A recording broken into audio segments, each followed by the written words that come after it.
Right, it is the start of the reenacting season for me this year, and we're off to our first event, which is Aldbourne. This is the weekend before the 80th anniversary of VE-day, but it is a celebration in the town of Aldbourne in Wiltshire, and yes, I've got some stuff with me here, some more stuff in that bag there, wearing some of the stuff.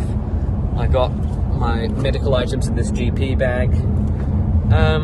It should be a nice event, no battle, just a display in the field where, in fact, the field that Easy Company 2nd Battalion 506 stayed in while doing their preparations for the invasion of Normandy for D-Day. Yes, so that is all I have to say about that. It's Saturday evening. We'll be missing the first day and sadly the military convoy as well, but I will have 2 days of events to show you, Sunday and Monday, and yes, I hope you enjoy the video. So for those of you who don't know the history of the town of Aldbourne, Aldbourne is in Wiltshire in England, and during the Second World War, from around 1942 to 43, no, maybe early 1943 until mid-1944, it was the town where members of Easy Company 2nd Battalion 506, famous for their role in Band of Brothers.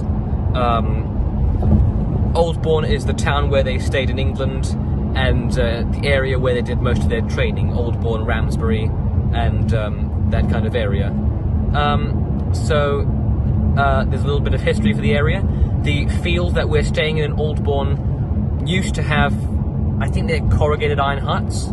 They were huts of some sort, and those were the huts that the men of Easy Company would have stayed in.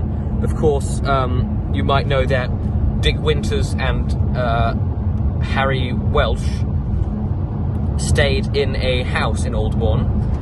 That house is now a post office. And this weekend there is a plaque unveiling at the post office to commemorate the spot where Dick Winters stayed before going to Normandy. But Aldbourne was sort of the small garrison village of Easy Company, with some of the pubs being used as officers' and enlistment's mess. And a couple of the men even got married in the local chapel. But they were there for some time, and the field that we will be staying in and doing our display is the field that 83 years ago contained the huts where the members of Easy Company stayed.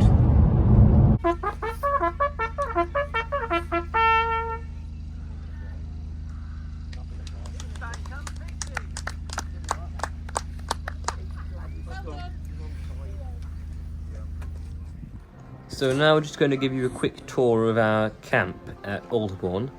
You ignore the French school kids choir singing in the background, which you can probably hear. You might recognise it as the French national anthem. Anyway, our display. So yes, I will give you a tour. So here is our company headquarters. Headquarters tent with communications and signal items as well as maps. Here is a table at the front, some of the rations. That's actually what was my lunch for that day. Here is our aid station. It's a rather small aid station setup, as I'm the only medic in our unit. So a few of us have helped put together this aid station display with the tents. The crates were made by a guy in our unit. I've made some of the smaller boxes and other items such as morphine syringes. That's our small aid station. And here is a small table for our Women's Army Corps display. They do a small display within our camp as well. And behind here is the mess tent. Now you may have noticed I'm not actually there giving you the tour around the camp.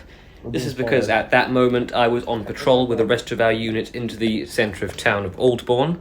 Here's some footage I took from the patrol.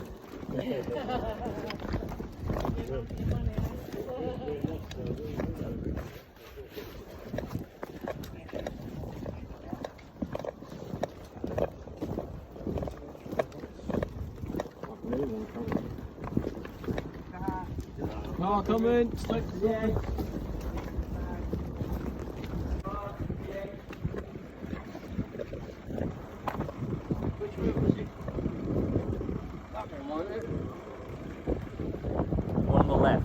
Yeah, that one then.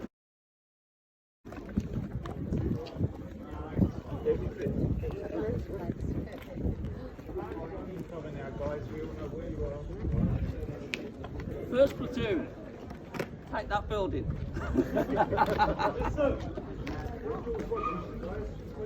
When we arrived, the centre of town was filled with French school kids, which in a way added to the realism, as the paratroopers would have been in France and would have encountered many French people and school kids. Like the ones we encountered in Aldbourne, they were gathering around us. They would be gathering around the paratroopers in rather large crowds, looking for food and other items, not too dissimilar from what happened in Aldbourne that day.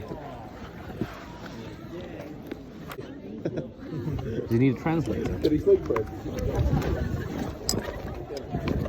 need a translator? Do you need a translator?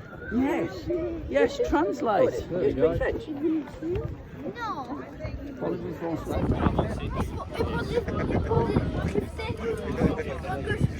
Ça peut pas venir.